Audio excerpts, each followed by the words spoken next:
Thanks a lot for staying with us. It's time now to take a look at stories making headlines on Nigerian newspapers, beginning with First News. And the lead story there is on the $6.2 million CBN fraud is covered by the Presidential Special Investigation Committee, as this team has now, according to First News, arranged 14 exhibits, 9 witnesses against former CBN Governor Godwin Emefiele's PA and 2 others, as Interpol activates red notice alert, widens dragnet for suspects. In other news, there splashed on the front page of First News, it says Nigeria sitting on keg of gunpowder, Sultan warns, as Kaduna governor declares North epicenter of terrorism banditry. Military bursts gun factory in Plateau, suspended Ondo. PDP chairman dies. Court remands 13 suspected killers of Kwara monarch. EFCC operatives arrest FUTA students in midnight raid. FG makes U-turn, says UK lawyers cannot practice in Nigeria. 60 reps propose bills to return Nigeria to parliamentary system. And reactions as IMF confirms return of petrol subsidy under Tinubu. All right, next is Silent Times, still leading with what might apparently be the biggest story of the day: $6.2 million CBN fraud. Special investigator lines up 14 exhibits, 9 witnesses against Emefiele's PA and 2 others. On economic crunch, Dakwa Abiodun of Ogun State rolls out 5 billion naira intervention funds to Ogun residents. And talking about the EFCC raid in FUTA, well, students of the institution now go on to protest against that action of the EFCC on hostels. Fish them out dead or alive. FCT Minister Wike places 20 million naira bounty on 2 wanted Abuja kidnappers. Labour Party suspends National Treasurer Okpara for 6 months. And there's so many stories there. Police arrest suspected killers of retired Oyo Permanent Secretary. You can check out all these stories there. But let's see what this Nigeria has. 45-man committee to amend 1999 Constitution, Senate to inaugurate body, as 60 lawmakers of the House of Reps propose bill to return Nigeria to parliamentary system in 2031, saying move will reduce cost of governance as well as elections. FG asks Interpol to place 3 Emefiele accomplices on watch list over $6.2 million fraud. Nigeria fails to meet 1.7 million barrels per day crude oil benchmark projection for January of this year. And FIRS kicks against 2.59 trillion naira tax credit scheme for road construction. Let's see Vanguard now. Bandits now rape our women. Zamfara indigene laments. We're taking the right step to end it, says government spokesperson. We have sponsors. Suspected bandits tell security personnel. Wike places 20 million naira bounty on 3 wanted notorious kidnappers in the FCT. Declares state of emergency on insecurity. The Nigerian bar tells Tinubu, says country under siege. Now, Wigwe, of course, we told you about the U.S. providing pictures of crash location as Senate mourns. Ahead of the Edo governorship race, aspirants back state leadership's position. And hardship, we can no longer pacify our subjects, northern monarchs tell Tinubu. Finally with me is the Punch. Tinubu, governors meet over food crisis as Emir's NBA lament hardship. President governors meeting to proffer solutions. Monarchs, NBA lament economic crunch, insecurity. FG distributes free 42,000 metric tons of grains. Ogun governor rolls out more than 5 billion naira intervention plans. Now, flying Wige flying wigway others in bad weather wrong. That's according to U.S. aviation lawyer as Cleric Adeyemo, Governor Sanwo-Olu, as well as other dignitaries visit the deceased parents in Lagos. FG to borrow more than 2 trillion naira via bonds, that's according to the Debt Management Office. Technical problems throw 14 Ogun communities into darkness. That's from the Ibadan Electricity Distribution Company. And finally, Sanwo-Olu, Governor of Lagos, began 750 million naira trader money payment. Theophilus. All right, we'll go to the Nation newspaper, and it says federal government releases 42,000 metric tons of grains to ease food crisis. That's in the Nation. Sultan Emir seek urgent action on insecurity, joblessness. APC governors caution PDP colleagues against incitement.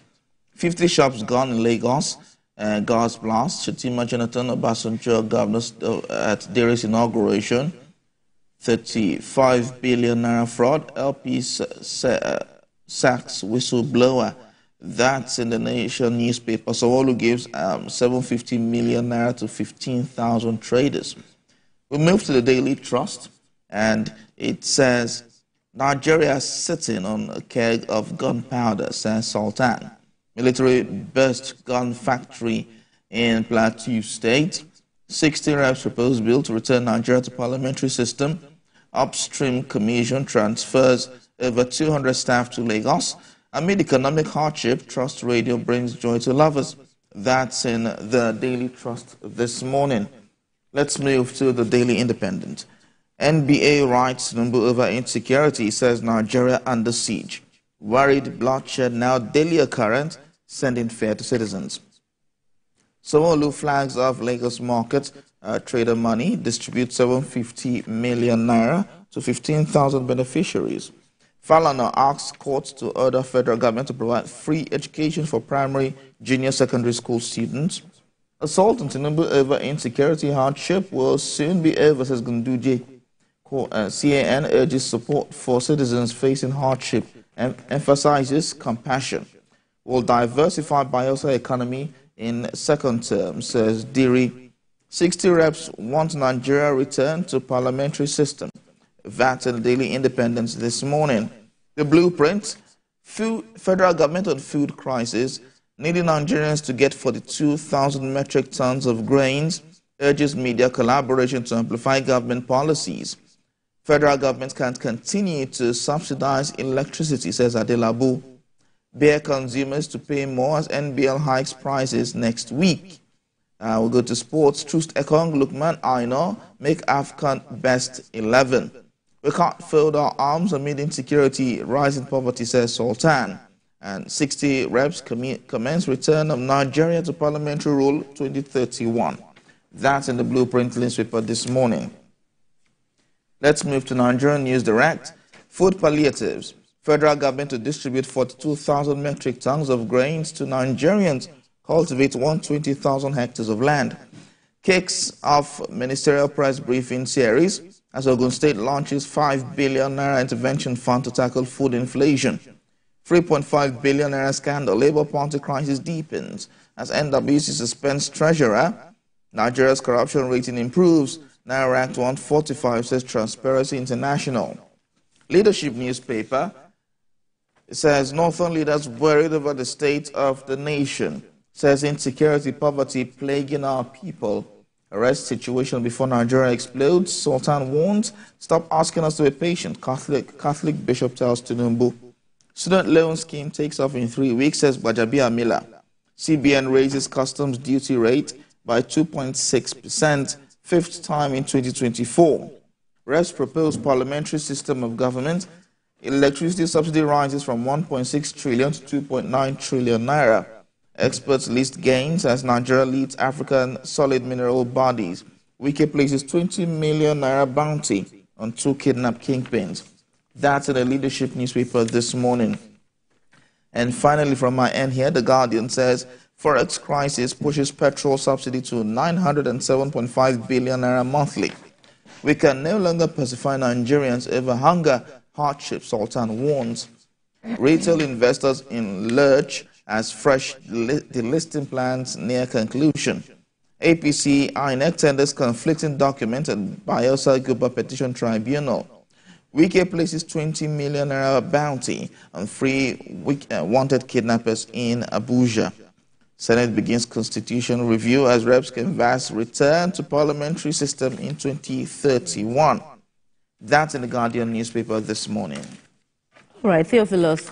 So there we have it. And of all the stories, of course, there are so many stories to look out for, like the, Emefiele controversy, which still lingers on. Yes. Now that the investigators panel is, intensifying its work in that regard regarding the $6.2 million fraud identified by the panel. But another one is definitely bound to generate some form of discussions, and that is the actions by about 60 lawmakers from the House of Reps proposing a bill to return Nigeria to the parliamentary system of governance come 2031. It has, it happened before. It didn't see the light of day, talking about the constitutional alteration process at the time. And now these honorables, these lawmakers are saying they want to, eliminate concerns over the cost of governance as well as other gains which they say will accrue if we switch back to the parliamentary system. Interesting, or how do you see it? Well, everything might be good on pen and paper. Yes, but it's the practicality of the whole thing. Because they're trying to reduce the power of one person, because the president has the power of the head as the head of state and the presidency in one. So they want to diversify the power, if I may use that word. One person becomes head of state and the other person becomes head of government. And so let's see. There will be a prime minister. There will be a prime minister, just like we have in some other countries. And just like we had in the First Republic. Yes. At the time.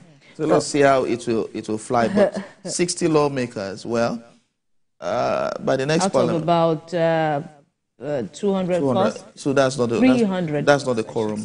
Right. Yes. So let's see if other lawmakers will latch onto it and go with the flow, or it might be dropped.